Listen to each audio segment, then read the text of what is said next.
হঠাৎ করে অ্যাকুয়ারিয়ামে মাছ চাষের বিষয়ে আগ্রহী হয়ে উঠলাম। তাই একটা অ্যাকুয়ারিয়াম ফিশের দোকানে গেলাম। সেখানে বিভিন্ন ধরনের মাছ রয়েছে, সেগুলো দেখলাম।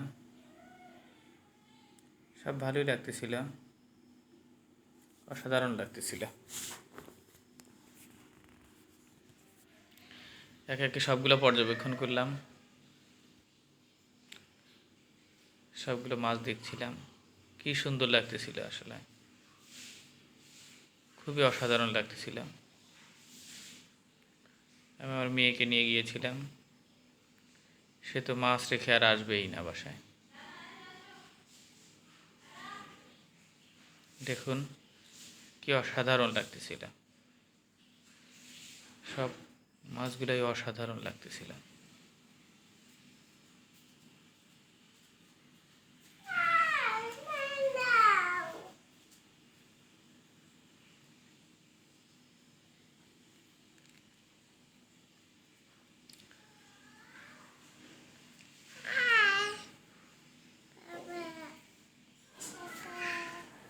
দেখতে খুবই অসাধারণ লাগতেছিল।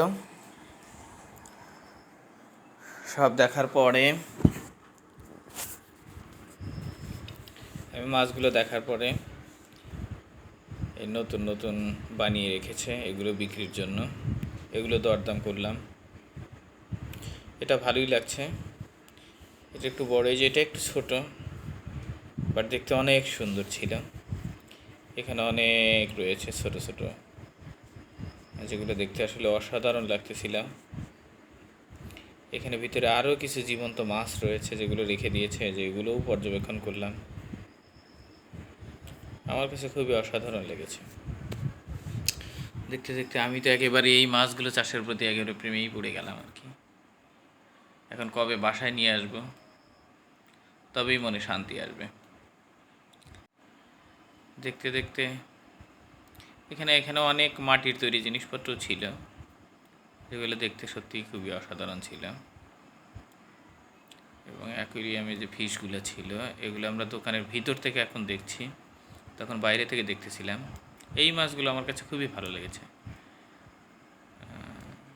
সবগুলো মাছের নাম আমি আসলে সত্যিকার অর্থে জানি না।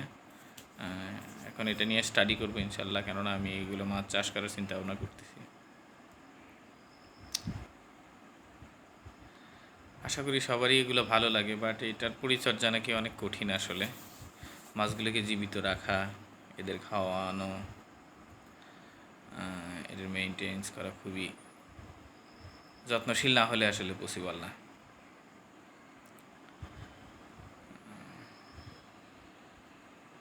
মাছগুলো খুবই কালারফুল ছিল, খুবই কালারফুল ছিল এবং চঞ্চল। মাছগুলো এত প্রাণবন্ধ ছিল, দেখতে অসাধারণ লাগতেছিল আসলে। আমি দোকানির সাথে কথা বলেছি এবং এগুলো সম্পর্কে একটু দরদাম করেছি, আইডিয়া নিয়েছি। সবাই ভিডিওটি দেখবেন।